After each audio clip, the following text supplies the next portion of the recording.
morning, everyone. This is Tony from our Homestead Skills.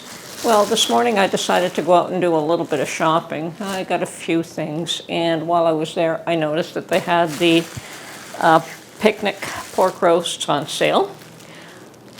Picnic pork roasts are known as Boston butts in the U.S. So picnic pork roast is the Canadian term. Boston butt is the U.S. Anyway, here's a nice one. It'll feed us a few days. Normally we have 2 meals and then the leftover gets turned into a stew. And we also make, we roast it and we make a nice gravy with it as well. So the gravy goes into the stew. We seem to be able to make a substantial amount of gravy with it. Now I personally like applesauce with my pork, and I realized that we were out of apples as well, out of applesauce, so I always make my own. So I picked up a bag of apples as well, and today I'm going to make a batch of applesauce. It's not as though I really have an issue with store-bought applesauce. It's okay. It's a little bit on the sweet side. And the problem is the jars they come in are usually fairly substantial, and I like to process them in the little jam jars because that's perfect for one meal for Mark and I. We go through one little, might have a spoonful left, which I'll eat as a bit of a dessert. But that way I always have a fresh applesauce when I need it, and it doesn't sit in the refrigerator and go bad, because let's face it, we don't have meals where we're going to eat applesauce consistently for many nights, maybe 2 nights in a row, but that still won't go through those large jars of applesauce at the store.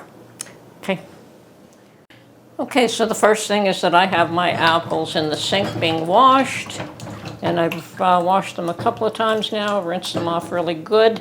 I have some water in a bowl. Let me just refresh that water. Okay, and this is water that the cored, peeled apples are going to go into. I also add some lemon juice in that to keep them from going brown, although not as critical when you're making applesauce, but a splash of that. And we're good to go. And of course I'm going to use my fancy-dancy, well actually it's not that fancy, but it's very useful apple peeler core tool that I have and I love to use it for these purposes. Makes a quick job. Yeah, as long as the blade's set right. Once that blade is set right, you don't really want to play with it too much. Okay, so let's get to it. And usually when the apples are fresher, this peels easier. So I set the blade in the apple, turn slowly until it catches, and then I can normally give it a bit more thrust. Now you see here we have the core left, we have some peel left. I sometimes have to get a knife to take off what the blade did not remove, but that's fine too. It gets most of it. So I'm just going to slice off some of this. It doesn't all have to be cut off, but you want most of it off when you're making applesauce.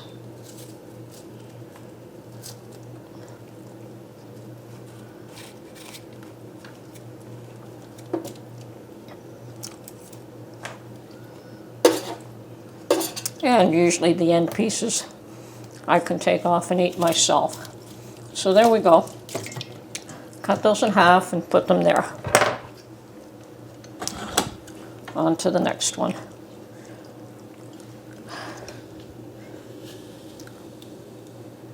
Okay.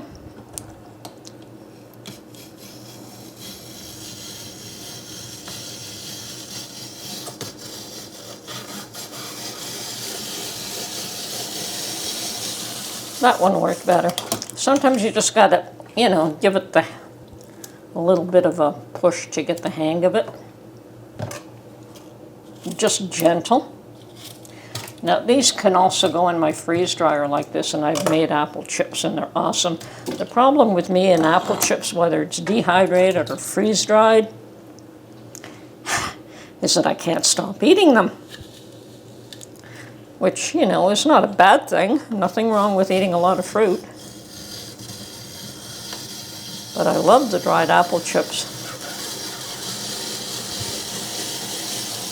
Here we go, working perfectly.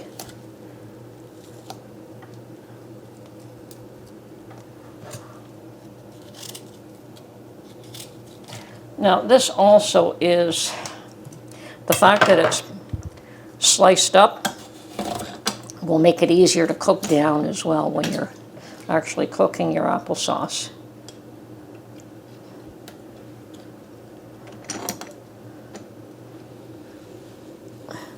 So the trick is just to set this gently so that it stays firm but doesn't fall off.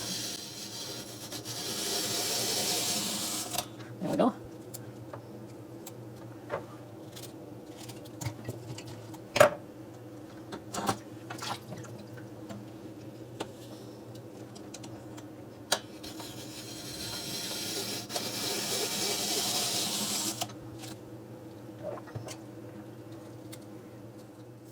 Now seriously, there's probably nothing wrong with leaving the peel in there.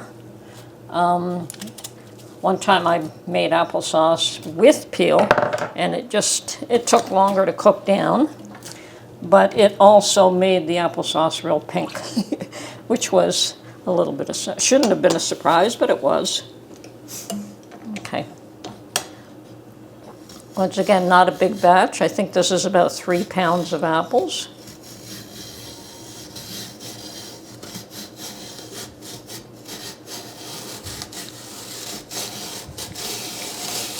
I didn't set this one as well as I could have, but it's still cored. The thing is, the better you set them, the better the end result.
Okay, now I've got a sizable pot on the stove, but I'm going to strain the water out of this, you know, the water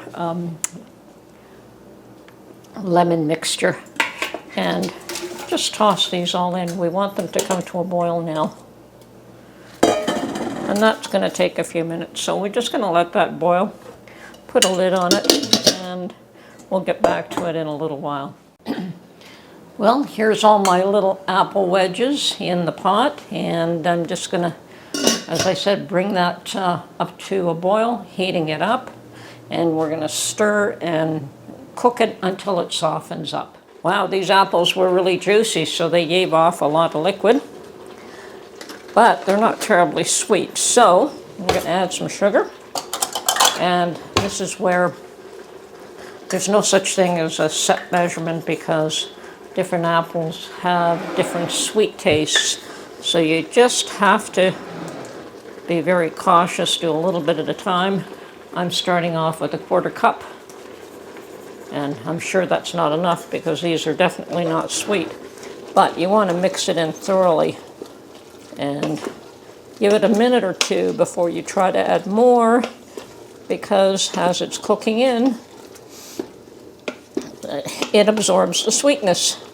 And you could make it too sweet again, which is what we're trying to avoid here. I just want it nice. I don't want it super sweet. So it's a little sweeter than what it was.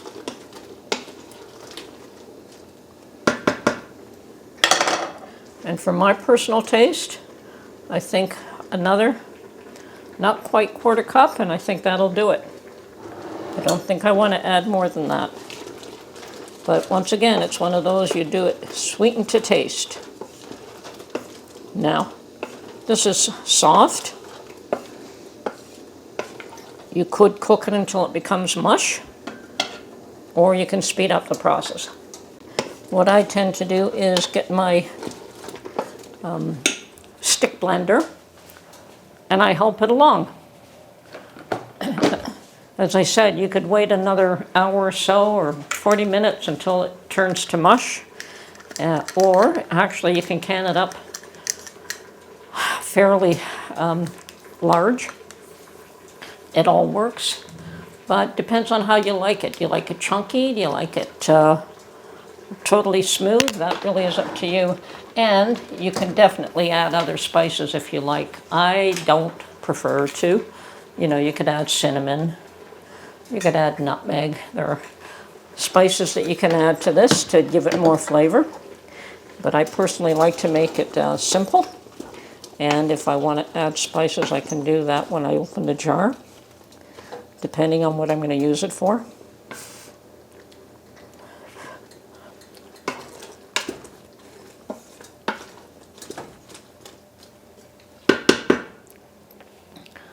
Yeah, that's not, I wouldn't call that sweet. I think that's not too bad at all. I could add a bit more sugar if I want, but I think I won't bother. Okay. So, right now I've got my stick blender, and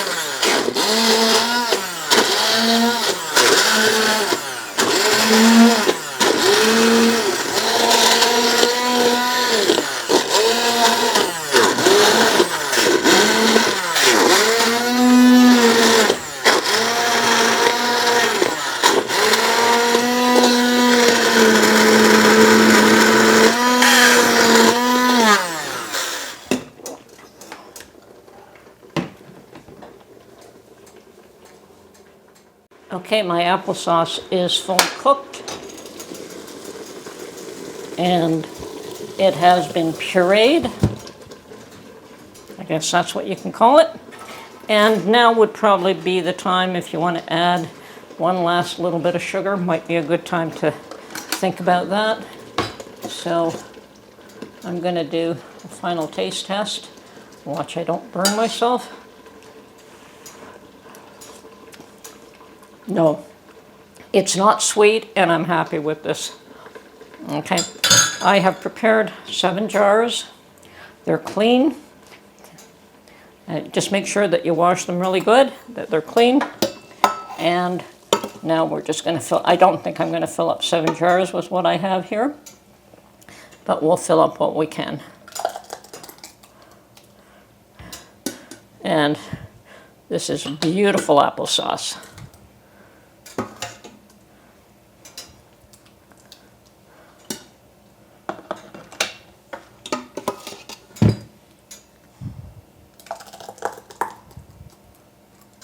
It's so easy to make your own. Literally all you're doing is boiling, adding a little bit of sugar, and pureeing it. Now to get this texture, you can let it just boil and boil and boil, and it will come down to this texture. And that's the thing with apples. You never know how dry or how juicy the batch you're going to get is, and you never know how sweet. You know, it can be really sweet or not. So unless you have a specific brand that you're very familiar with and you buy it at the same time in the season, sometimes it's hard to tell. So a lot of it is by taste and texture. Okay, one more jar.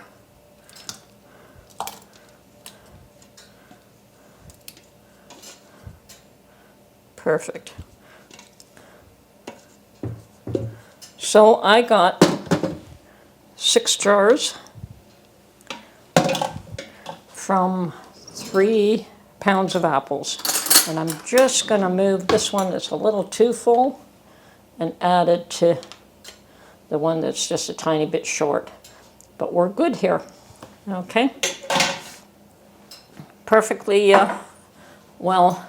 So now I'm just going to can these up, and I'll go through that process as well. And I'm going to wash this pot because I'm going to use this to water bath can these, and it's a good size. I can definitely add water above, an inch or 2 above these jars, and I believe all 6 will fit in this pot just fine. Okay, the water bath canning process. First of all, you fill up now for applesauce. 1/2 inch head space is perfect, it's fine. So what I'm doing here is I'm just trying to make sure there's no trapped air. With something like this, there rarely is, but probably a good idea to make sure that you've got all the air out of the jars. Just make it a habit. So I just use a chopstick. I've always got chopsticks in the drawer, so that's always pretty handy for me. And just stir it around until you make sure that there are no air bubbles trapped someplace.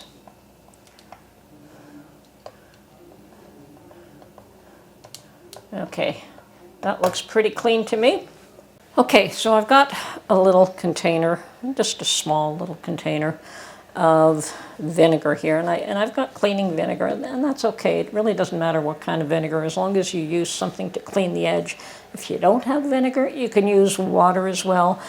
This is not greasy, so vinegar isn't 100% required, but you want to make sure that the top edge is clean. And yes, with some foods, you may not want to use vinegar, but with most of them you're fine. So top edge is clean. Put the lid on, and I've got my little magnetic lifter. I've got my lids in warm water, hot water. They don't have to be boiled anymore. And then, I just put them in water to soften them up and, clean them up a little bit. Make sure that they are clean. So if you don't have a lifter, just pick it up by the very edges. Make sure that you don't put your hands or anything on the rubber coating there. You want that as clean as possible. So you want the top edge plus the rubber ring to be absolutely spotless, because that's where the seal occurs. Now my rings are not new. I use and reuse the rings as long as you try to keep them clean. They're fine. It's the lids that I try to use new. You're supposed to use new every time. So there's the one, and I'll continue along and do all of these.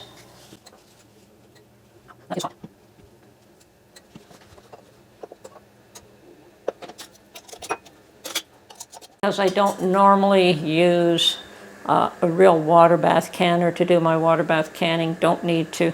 So I've purchased these. They're steaming trays, and I just make sure I put one of these on the bottom. You want to keep the jars off the bottom of the pot. Now, if you don't have one of those, believe it or not, you can use a dish towel, just something to keep the jars off the bottom. Now, the rings go on finger tight. You have to allow the air from the jar to escape it, so that's why you don't want it super tight. I just put it on till I know it's snug. I test it, and then I pull it back just a bit. Like, I don't want that super tight, but you do want it on there. I do add a bit of water. The leftover vinegar, I added to the pot of water. This prevents the minerals from the water building up on the outside of your jars. Now, some people don't seem to have a problem with that happening. I do. If I don't add the vinegar, the jars get really cloudy, and It just kind of spoils the look of them, that's all. Now, I think I have enough water. Right now, as I'm putting these in, I'm just noticing the water level is rising, and I believe I've got enough water here to cover it all once I've got these in here. Yes, I do. And no problem fitting 6 in. I'm going to wait till this comes to a full boil, and once it's come to a full boil, I time it for 15 minutes for my altitude, and this would be for pint jars as well. So 15 minutes under 1,000 feet altitude. You have to adjust for your altitude. Okay, so I've got a rolling boil, and now I'm going to set my timer for 15 minutes. Okay, my 15 minutes are up. So now what I'm going to do is just lift out each jar very carefully.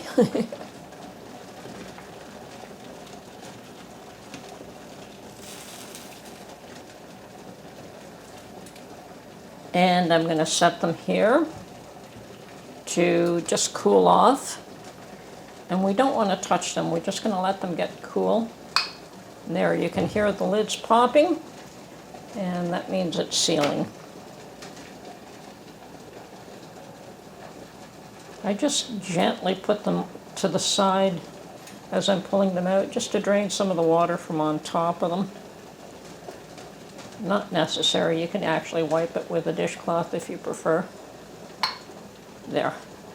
You can hear that one sealed already just as it hit the air.